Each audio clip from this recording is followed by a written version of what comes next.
तो question number 2 का part number 1 जो है इसमें है कि एक रेक्टेंगल है, रेक्टेंगल फील्ड है या प्लॉट है, उसमें एरिया है 528 मीटर स्क्वायर और ये दिया गया है कि जो उसकी लेंथ है वो 1 मोर ट्वाइस इट्स ब्रेडथ है, यानी कि जितनी ब्रेडथ है उससे उसको ट्वाइस कर लो, फिर 1 मीटर और ऐड कर लो तो उतनी लेंथ है।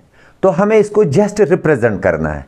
हालांकि कुछ लोग इसका सोल्यूशन भी निकालते हैं, लेकिन हमारे पास इस क्वेश्चन में पहले ही लिखा है रिप्रेजेंट इट, तो हमें इसको क्वाड्रेटिक इक्वेशन बनाना है। तो उसके बाद हम देखेंगे क्या करना है। अब देख लीजिए, सबसे पहले मैं एक चीज़ करता हूँ, मैं एक रेक्टेंगल बनाता हूँ। ये रहा रेक्टेंगल।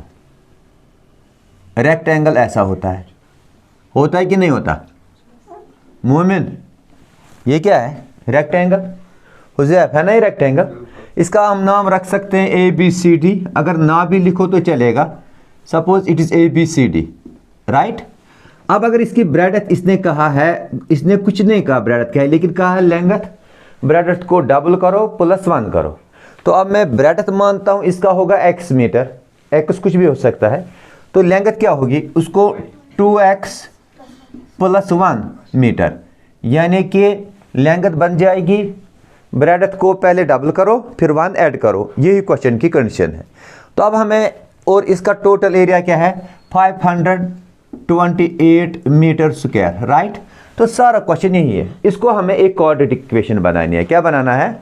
Quadratic equation. चलिए हम बना लेते हैं। सबसे पहले मैं लिखूंगा let the breadth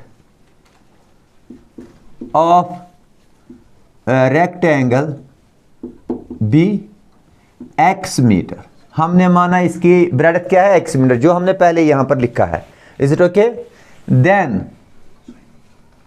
it is length, इसकी लेंथ, उसकी लेंथ क्या हो जाएगी, वो जो हमने लिखा ब्रेडथ को ट्वाइस कर लो, ट्वाइस ब्रेडथ प्लस 1 मीटर, तो ये इसकी लेंथ है। अब इसके बाद है एरिया। आप देख लीजिए, area is equal to 528 metre square. तो हम लेकिन जानते हैं एरिया का फार्मूला क्या है। एरिया ऑफ रेक्टेंगल किसके बराबर है बताइए? ट्वाइस लेंथ प्लस ब्रेडथ नहीं, वो तो होता है पेरीमीटर। ठीक है, मैं एरिया की बात करता हूं, लेंथ इंटू ब्रेडथ, राइट। तो मैं लिखूंगा यहां से length into breadth, length into breadth 528। Is it okay? अब मीटर लिखो ना लिखो तो चलेगा, ठीक है। अब जो हम सॉल्व कर रहे हैं क्वेश्चन, अब देख लीजिए लेंथ हमने क्या लिखा 2x प्लस 1 और ब्रेडथ को क्या लिखा x is equal to 528। Is it okay? तो अब इसके बाद क्या करना है, just multiply 2x into x, ये हो जाएगा 2x स्क्वायर प्लस, अब 2x से इस x को मल्टीप्लाई किया, अब ये 1 से करेंगे, 1 into x, x is equal to 528। अब ये जो 528 है राइट हैंड साइड से है, हम इसको स्टैंडर्ड फॉर्म में लाना चाहते हैं। 2x स्क्वायर प्लस x, ये राइट हैंड साइड प्लस है, यहाँ क्या बन जाएगा left hand side minus, 528 is equal to 0। तो ये हमारी क्वाड्रेटिक इक्वेशन हो गई। Is it okay? ये representation of this quadratic equation. कुछ लोग इसको सोल्यूशन निकालते हैं, लेकिन जब हमने अभी तक आपको मेथड ही नहीं दिखाया कैसे, तो कैसे करोगे इसका सोल्यूशन? तो यहाँ तक कि आप इसको करेंगे। तो अगर आप चाहेंगे इसको मिडल से टर्म स्प्लिट कर लो, उसमें आपको ब्रेडथ मिलेगी 16, फिर लेंथ आप उसको करोगे 2/16, वो हो जाएगा 33। Is it okay? लेकिन इसने नहीं कहा, इसने कहा जस्ट इसको रिप्रेजेंट करो। तो ये क्वेश्चन हो गया। क्वेश्चन नंबर 2 का जो सेकंड पार्ट है, क्वेश्चन नंबर 2 का सेकंड पार्ट, इसमें है 2 पॉजिटिव कंसेक्यूटिव इंटीजर्स जो है उनका जो है प्रोडक्ट है 306। क्या होता है कंसेक्यूटिव पॉजिटिव इंटीजर्स? सबसे पहले पता है आपको, इंटीजर्स वो नंबर होते हैं जो पॉजिटिव भी हो सकते हैं, नेगेटिव भी हो सकते हैं, लेकिन ये वही से कहता है पॉजिटिव इंटीजर्स, इसलिए आप कौन से लेंगे? पॉजिटिव। अब कंसेक्यूटिव, जिसको आप कंसेक्यूटिव बोलते हैं, कंसेक्यूटिव पॉजिटिव इंटीजर जो हैं ये ऐसे होते हैं जिनमें एक फ़र्क होता है। सपोज एक नंबर होगा 10, दूसरा होगा 11। Is it okay?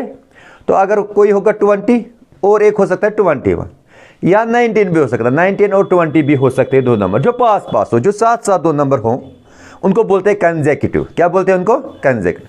ये बोलता है यही दो कंसेक्यूटिव नंबर्स हैं जिनका प्रोडक्ट है, प्रोडक्ट यानी कि मल्टीपल है, उनको कर लो, तो वो है 306। तो इसको हमें रिप्रेजेंट करना है क्वाड्रेटिक इक्वेशन में। आप देख लीजिए, मैं लिखता हूं लेट द फर्स्ट नंबर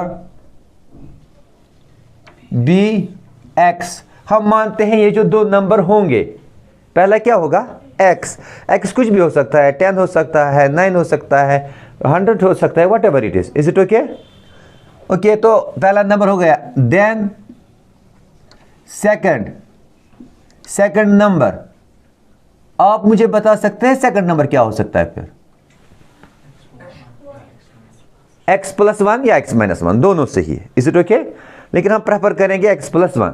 अगर x सपोज 10 है तो 10 को 1 करो प्लस तो हो जाएगा 11। Is it okay? क्योंकि ये क्या है? Consecutive. Is it okay? So दूसरा नंबर क्या होगा? x plus 1। अब आप देख लीजिए, पहला नंबर है x, दूसरा क्या है? x plus 1। तो क्योंकि इनको एक का फर्क है, पॉजिटिव है ये दोनों। अब इनका प्रोडक्ट है, मैं लिखता हूं प्रोडक्ट इनका है 306। कितना है? 306। अब आप देख लीजिए, आप इन्हीं नंबरों को लाते हैं। प्रोडक्ट के बदले लिखूंगा मैं पहले पहला नंबर, फिर दूसरे ब्रैकेट में दूसरा नंबर, तो 306। अब आप मल्टीप्लाई कीजिए, x इंटू एक्स, एक्स क्या है? x इंटू 1x यानी कि x 306। इसको ट्रांसफर करता हूं राइट हैंड साइड से लेफ्ट हैंड साइड में लाता हूं मैं इसको, ये माइनस 306 हो जाएगा, इज इक्वल टू 0। तो ये हमारी क्वाड्रेटिक इक्वेशन बन गई। Is it okay? हमें इसको सिर्फ क्या बनाना था? Quadratic equation. हमारे पास क्वेश्चन नंबर 2 का थर्ड पार्ट है। कौन सा पार्ट है? थर्ड पार्ट में ये है कि रोहन एक बच्चा है, वो उसकी माँ उससे 26 साल बड़ी है। कितनी बड़ी है उससे? 26 साल। तो रोहन से 26 साल बड़ी है उसकी माँ। रोहन कितना बड़ा है वो हमें पता नहीं है। और उसके बाद कंडीशंस दे दी गई है, let Rohan's age be x years. रोहन की एज को हमने x लिखा, ईयर्स तो इसका यूनिट है। Is it okay? अब देखो, रोहन की एज x है, इसकी माँ से कितनी बड़ी है? 26 साल, ये दे दिया गया। तो मैं लिखूंगा हिज मदर्स एज। तो उसकी माँ जो है उसकी एज क्या होगी आप बता सकते हो? x plus 26। सही बात है। तो इसकी x जो है, तो इसकी माँ 26 साल बड़ी है, तो हो जाएगा x प्लस 26, ब्रैकेट के बाहर ईयर्स लिखोगे। Is it okay? अब हो गया ओके। अब इसके बाद दूसरी बात सुन लो, ये बोलता है कि 3 साल बाद इनकी एज का प्रोडक्ट है 360। 3 साल बाद ये जो एज हमने लिखी है ये प्रेजेंट एज है। Is it okay? लिख भी सकते हैं प्रेजेंट एज, इसके बगैर भी ये अंडरस्टूड है। तो अब मैं लिखता हूं after 3 years, 3 years from now या आफ्टर 3 इयर्स? आफ्टर 3 इयर्स, 3 साल बाद रोहन्स एज। हाँ हुजैफ बोलो, रोहन की एज कितनी होगी 3 साल बाद? बोलो। 3 इंटू एक्स गलत है, कोई बोलेगा? x plus 3। अभी उसकी एज है x, तो उसको 3 ही तो बढ़ेगा। अगर 3 से मल्टीप्लाई करोगे तब तो वो बन जाएगा 3 टाइम्स x। अगर उसकी सपोज 10 साल एज है, इसकी 3 साल बाद 13 हो जाएगी, 3 ऐड करना पड़ेगा। अगर 3 से मल्टीप्लाई करोगे वो तो 30 साल हो जाएगी। ऐसा तो नहीं ना है। तो हम लिखेंगे x प्लस 3।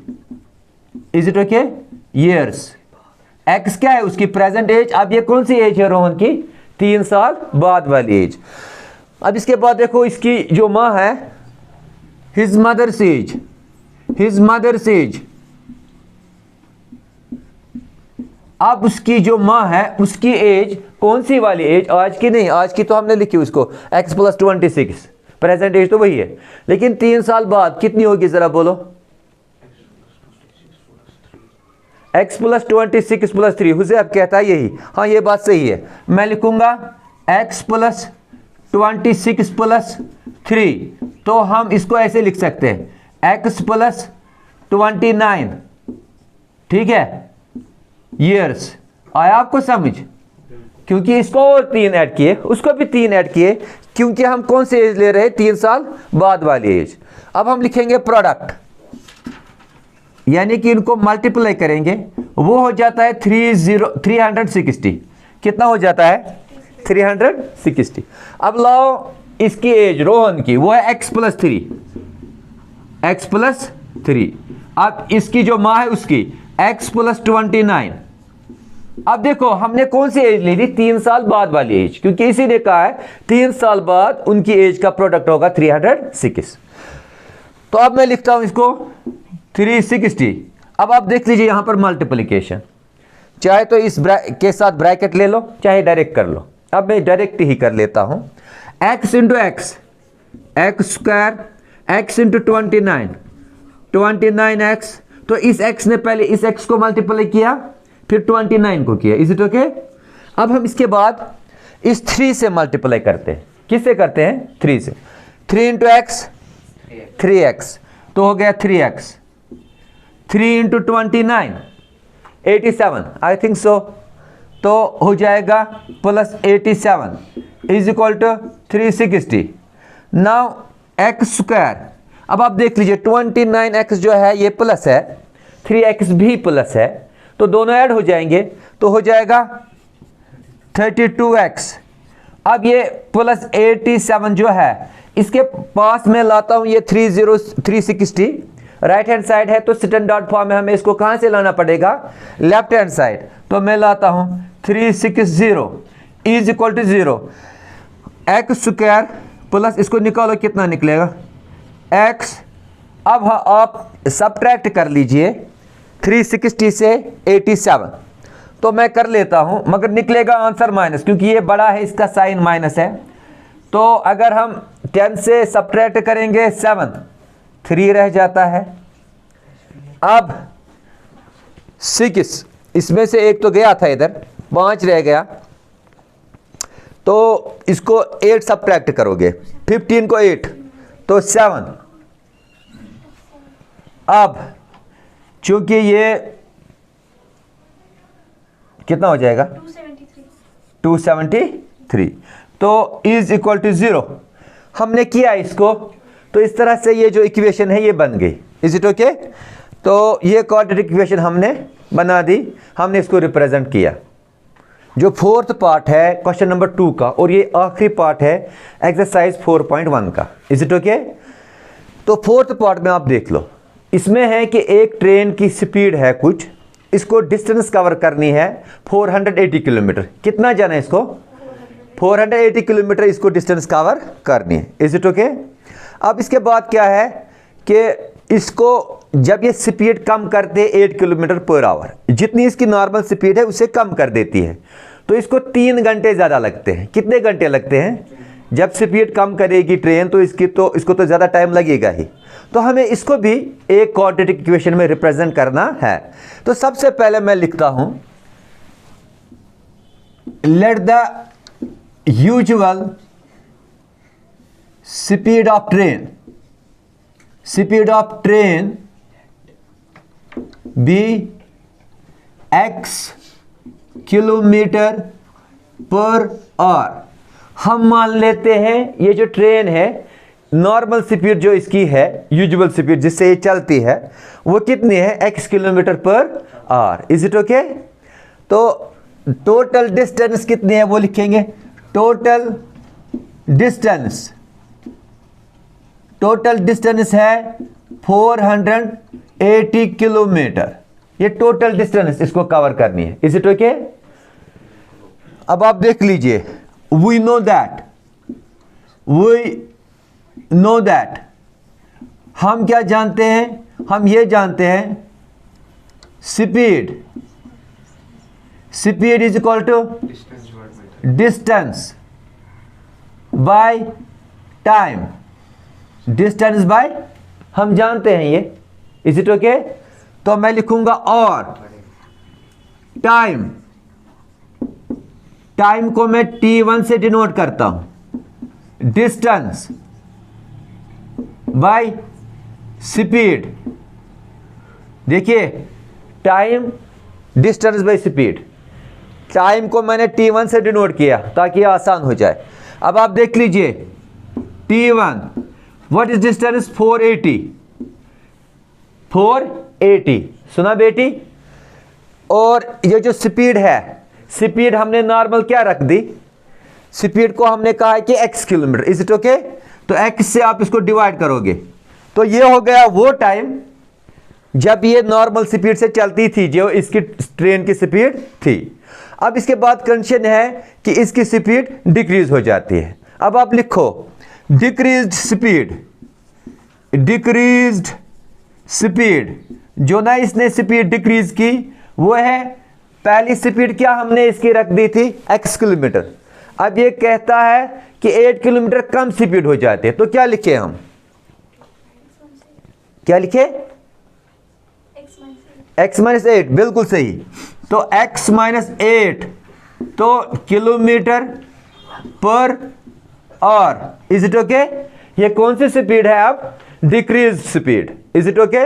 अगर सपोज 50 किलोमीटर पहले स्पीड थी, उसको और तो घटाना है, लेकिन हमको नहीं पता क्या है स्पीड इसकी, तो हमने x उसको लिख दिया। x minus 8 means decrease speed. तो हम फिर से करेंगे। Now time, you know that what is time? Distance by, distance divided by decreased speed। अब मैंने दूसरा केस लिखा, डिस्टेंस तो चेंज होगी नहीं, ठीक है, डिस्टेंस क्या है? सेम है। तो t2 मैं लिखता हूं इसको, डिस्टेंस है 480। हुजैफ कितनी बातें करोगे? डिक्रीज स्पीड क्या है? x minus 8। Is it okay? तो हमने दो टाइम लिखे हैं, एक तो वो टाइम जो नॉर्मल इसको लगता था, फिर हमने दूसरा टाइम लिखा जब इसने क्या स्पीड को डिक्रीज किया। अब मैं लिखूंगा अकॉर्डिंग टू द क्वेश्चन। अब यहां से लिखता हूं अकॉर्डिंग टू द क्वेश्चन। अब क्वेश्चन हमें क्या कहता है? अब आप देख लीजिए t1 माइनस t2 और t2 माइनस t1, ये आपको पता होना चाहिए। मैं बताता हूं, कभी हमें t1 माइनस t2 करना पड़ता है, कभी t2 माइनस t1 करना पड़ता है माइनस। सबसे पहले आप सोचेंगे बड़े से छोटा सब्ट्रैक्ट करेंगे। अब आप देख लीजिए ये 480 बाई एक्स है, ये 480 बाई एक्स माइनस 8 है, इनमें कौन बड़ा है बता सकते हैं आप? 480 एक्स माइनस, ये बड़ा है, वो ये बड़ा है, ये बड़ा है और ये छोटा है, मगर मैं मानता हूं यही बड़ा है t2। मैं बोलता हूं क्यों? 480 तो इनका सेम है, जिसका डिनोमिनेटर छोटा होता है वो नंबर बड़ा होता है। इसका डिनोमिनेटर छोटा है, क्यों? अगर इसका x है डिनोमिनेटर, सपोज 50, इसका 50 माइनस 8 है ना, तो डिनोमिनेटर छोटा, नंबर क्या? बड़ा, जब ना न्यूमरेटर सेम हो, ठीक है, वरना न्यूमरेटर डिफरेंट होगी तो अलग बात। तो ये बड़ा है, मैं लिखता हूं t2 minus t1 is equal to 3, यानी कि ये जो दो टाइम इसने लिए हैं इनमें कितना फर्क आया? 3 घंटे का फर्क आया, वही 3 मैंने लिखा। Is it okay? अब देखो इधर t2 क्या है? 480, सुना बेटी, divide x minus 8 minus 480 divide by x is equal to 3। Is it okay? Now you have to cross multiply it. When you will multiply x with 480, 480x। अब ये जो है मैं यहां पर लिखता हूं 480 और ये ब्रैकेट में पूरा उधर लेता हूं ताकि आपको कोई गलत होने का अंदेशा ना रहे। Whole divided by x minus 8 x is equal to 3। देखो मैंने क्या किया, ये x से इसको मल्टीप्लाई किया, अब मुझे x माइनस 8 को इसके साथ मल्टीप्लाई करना था, तो मैंने उसको पहले वहां ले लिया ताकि आपको कोई साइन का कंफ्यूजन ना हो। मैंने 480 लिखा, इसके साथ इसको मल्टीप्लाई किया, यानी कि ब्रैकेट में रखा। अब नेक्स्ट स्टेप में इसको सॉल्व करेंगे। और आपको पता ही है जब हम क्रॉस मल्टीप्लाई करते हैं तो डिनोमिनेटरों को आपस में मल्टीप्लाई हम करते हैं। तो आप इसके बाद देख लीजिए, ये हो जाएगा 480 एक्स माइनस 480 इंटू एक्स, ये भी 480 एक्स हो जाएगा। ये माइनस है, ये भी माइनस है, माइनस माइनस प्लस 480 इंटू 8, जल्दी कर लो इसको, कैलसी से कर लो। 3840 इज इट ओके। अब हम डिनोमिनेटर की बात करते हैं। अब आप देख लो, इनका मल्टीप्लाई होगा, अब इनका मल्टीप्लाई होना है, x into x, x square. अच्छा, आप 8 से इसको multiply, minus 8 into x minus 8x, is it okay. अब आप देख लो, पहले आप बाहर जाओगे, जाओ बाहर बातें कर लो। देखो इधर, ये 480x क्या है, प्लस है, ये 480x क्या है, माइनस है, तो ये इसको खा जाएगा, जिसको हम कैंसिलेशन कहते हैं। अब यहां पर क्या रह गया, खलास। अब हमारे पास है 3840, ये ऊपर न्यूमरेटर में। अब ये जो डिनोमिनेटर है ये मैं उधर लेता हूं, 3 into x mine x square minus 8x, जो 3840 है यहां पर है, बाकी दो टर्म्स तो कैंसिल हो गई। अब इसका जो डिनोमिनेटर था एक्स स्क्वायर माइनस 8x, इसको मैंने 3 के साथ मल्टीप्लाई कर लिया, इज इट ओके। अब आप देख लीजिए 40, आप 3 इंटू एक्स स्क्वायर, नहीं, इससे बेहतर मैं एक सोल्यूशन देता हूं, सॉरी, आप इसको ऐसा करेंगे, ये जो 3 है इसको इधर लाइए, इसको डिवाइड कीजिए, वहां पर आ जाएगा एक्स स्क्वायर माइनस 8x।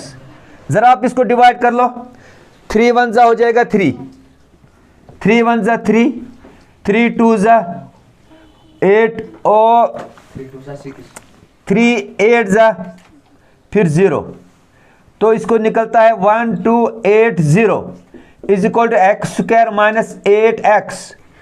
अब आप देख लीजिए, मैं यहां से 0 लिखता हूं, 0 is equal to x square minus 8x।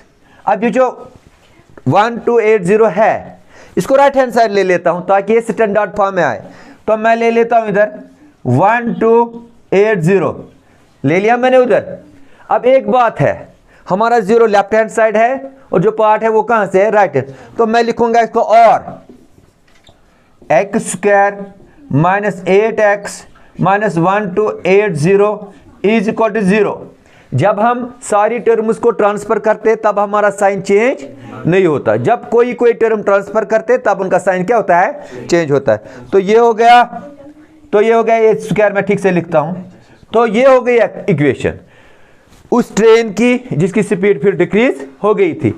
और इसको भी हमें कोई सोल्यूशन नहीं निकालना है, वरना हमारे पास मेथड्स है, लेकिन जब हमने आपको अभी वो सिखाए नहीं तो आप कैसे करोगे, इज इट ओके। तो ये हो गया लास्ट पार्ट।